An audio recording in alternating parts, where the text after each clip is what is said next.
Morak.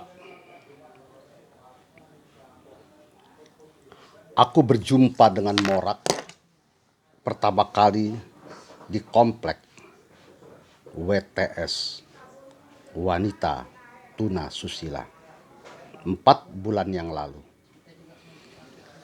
Sebagai seorang intel, waktu itu aku mendapat tugas melacak kasus terbunuhnya seorang WTS di atas kasur sehabis bermain. Morak sedang asik menghabiskan sebotol minuman keras, sementara istri gelapnya duduk di sisinya. Melihat kedatanganku, Morak mengingsut menatap wajahku penuh curiga. Seraya mengambil tempat duduk di sudut ruang tamu, mataku tak hentinya mencuri wajah Morak. Sejurus kemudian seorang WTS menghampiri tempat dudukku sambil membawa sebotol minuman. "Senang minum begini, Mas?" Perempuan itu membuka pembicaraan. Aku menggeleng. "Terima kasih." Dan lanjutku, "Aku tak biasa minum dengan minuman semacam ini. Kalau ada air putih, boleh juga." "Oh, tidak biasa mabuk-mabukan ya, Mas?" tanya perempuan itu heran. Aku mengangguk.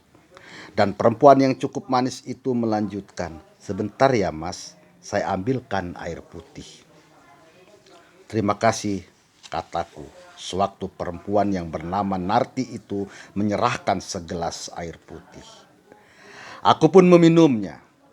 Sehabis minum, aku membuka wawancara dengannya. Pertama aku bertanya, berapa lama ia sudah berada di tempat ini. Dan ia dengan jujur menjawab, "Baru 7 bulan, Mas." "Kalau aku boleh tahu, kau berasal dari mana?" tanyaku kembali. Ia tak langsung menjawab. Matanya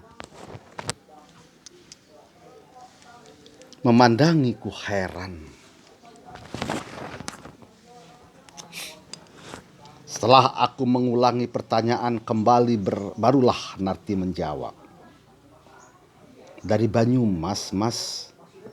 Ia mengajak saya kemari, teman saya yang juga senasib di sini." "Kau dibujuk?" tanyaku ingin tahu. Narti mengangguk. Kemudian aku pun tak melanjutkan pertanyaan. Kupikir, bila kebanyakan ingin tahu akan berakibat fatal. Juga kemungkinan besar pelacakan yang kujalankan bisa menemukan jalan buntu. Ini yang tak kuinginkan. "Oh iya, kau kenal bukan dengan lelaki yang duduk di sudut itu?" tanyaku kemudian setengah berbisik. Narti mengangguk. "Kenal. Dia memang tamu tetap di sini. Maksud saya, tamu Tina." "Bukan itu yang saya maksud. Siapa namanya? Dan kalau perlu, bekerja di mana?" "Kalau namanya saya tahu, Morak. Tapi tentang pekerjaannya, sungguh kami semua tak ada yang tahu," jawab Narti. "Ah, bohong. Masa sudah jadi tamu tetap kau tidak tahu?" timpalku. Namun dengan nada bercanda. Maksudku, aku tetap menyelubungi keintelanku. Sembari mengkeritkan dahi, Narti pun berucap, "Loh, kalau memang tidak tahu ya tetap tidak tahu loh, Mas. Biarpun dia tamu tetap kami. Lagi pula buat apa sih, Mas, ingin tahu pekerjaan orang lain?" "Iya, buat apa aku ingin tahu akan pekerjaan orang lain? Bukankah hal itu tidak penting bagi diriku?" "Tidak penting? Apa penting?" Sebagai seorang intel, masalah latar belakang, pekerjaan, ataupun masalah sosial kekeluarganya perlu diketahui agar dalam penyelidikan kelak aku tak menemukan kegagalan. Bahkan sialnya, aku bisa mati di ujung pistol seorang penjahat yang sedang kuselidiki. Itu kalau aku salah memprediksi. Sedikit informasi yang diberikan Narti waktu itu cukuplah buatku melacak lebih lanjut kasus terbunuhnya seorang WTS.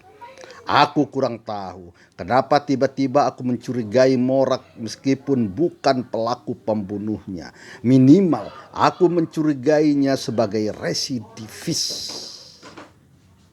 Walaupun akhirnya pelacakan matinya WTS tersebut tersingkap olehku. Tapi bukan Morak, melainkan suatu komplotan penjahat yang akhir-akhir ini sangat meresahkan. Siapakah orangnya yang menjadi pemimpin? Hal ini sampai sekarang masih terus kulacak. Akhir-akhir ini kejahatan di mana-mana makin meningkat. Dan kejahatan-kejahatan yang dilakukan mereka menjurus sadisme. Kasus demi kasus datang ke meja kami sebagai laporan dari masyarakat. Ada laporan yang dirampok sekaligus dibunuh, ada yang dibunuh setelah diperkosa terlebih dahulu, ataupun cuma pembunuhan demi pembunuhan karena persoalan-persoalan sepele. Lantaran tugasku sebagai intel di kepolisian di kota ini, tentu semua laporan itu ditumpahkan padaku oleh sang atasan. Suatu tantangan yang berat bagi keberhasilan karirku. Saya kira tugas yang diberikan padamu kali ini adalah tugas yang paling berat selama hidupmu, ujar Letda Sarmin selaku atasanku. Aku menghela napas. Ya, seperti halnya keberatan hatiku menerima tugas ini, kataku agak terbata. Dadaku memang menyesak sekali sejak menerima tugas yang sangat berat dan banyak menanggung risiko. Ingin rasanya aku menampik tugas edan yang diberikan atasanku itu. Namun jangankan untuk tidak menerima tugas tersebut, membantah saja aku tidak sanggup. Ini tugas sebagai pengabdianmu selaku alat negara. Jadi saya harap lakukan tugas ini dengan sepenuh hati. Ingat, kurang cepat sedetik saja nyawamu bakal keduluan. Para residivis saat ini betul-betul kurang ajar, apalagi terhadap alat negara seperti kita, ucap atasanku lebih jauh. Dan ia menambahkan, kita atau dia yang harus menjadi pecundang. Ini yang harus kau camkan. Lalu ia pun meninggalkanku seorang diri di ruang kerja ini. Aku atau dia yang harus menjadi pecundang. Mungkin aku sanggup melakukan di luar kemanusiaanku. Kalau pada zaman revolusi dahulu, ayahku pernah jadi algojo, penjagal kepala pengkhianat. Berarti keadaannya memang mengharuskan untuk berbuat begitu demi kemerdekaan negara. Tapi haruskah itu menurun pada keturunan-keturunannya? Entahlah. Yang jelas waktu itu tidak sama dengan waktu ini. Cuma itu yang ku tahu. 3 hari aku tidak masuk kantor. 3 hari aku tidak menemui atasanku. Pun 3 hari pula aku tidak keluar rumah untuk menjalankan tugas negara. Tiba-tiba Tubuhku terserang panas dingin. Seharian badanku dikompres air oleh istriku. Yang boten-boten saja tugas yang diberikan padamu kali ini ya, Pak.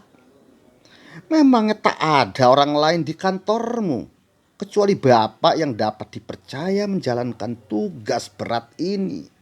Tanya istriku. Entahlah, Lis. Mungkin juga ini suatu penghormatan bagi jabatanku, kataku memelas. Penghormatan sih penghormatan, Pak. Kalau tugas ini di luar kemampuan kita, apa juga itu penghormatan? Macam-macam saja. Mereka yang mendapat nama, kita yang bertaruh nyawa, kata istriku kembali setelah beberapa jenak kemudian. Panas dingin yang menjalar di sekujur tubuhku menyuruhku untuk diam saja. Sudahlah, Lis, yang penting kau berdoa saja demi keselamatanku. Dan tentu saja moga-moga tak ada yang harus menjadi pecundang oleh kekejaman pistol, kataku kemudian dengan suara serak lantaran kerongkonganku betul-betul kering. Padahal lebih dari 2 gelas air yang lewat di mulutku. Ya, hanya 2 patah kata itulah yang dapat keluar dari mulut istriku. Beberapa hari kemudian aku menerima selembar koran terbitan pagi dari atasanku. Ketika itu baru saja aku hendak duduk. Aku menerima koran itu. Ku bawa pada lembar ketiga pada rubrik kriminalitas. Persis pada halaman yang kumaksud. Pak Sarmin nyeletuk menunda perhatianku. Ingat, tugasmu belum selesai dan resikonya pun barangkali lebih besar. Dan satu-satunya yang harus kau camkan, rahasia ini jangan sampai bocor. Aku tak dapat berkata apa-apa. Perhatianku kini tertuju pada berita yang hanya aku sendiri tahu persoalannya. Dengan perasaan yang tegang lantaran menahan napas, aku membaca berita berjudul Morak, seorang penjahat yang selama ini meresahkan masyarakat, tewas oleh penembak misterius. Disinyalir kejadian ini hanya karena selisih paham sesama penjahat. Selesai membaca berita ini, aku diangkut ke rumah sakit. Tanjung Karang, Juni 1983.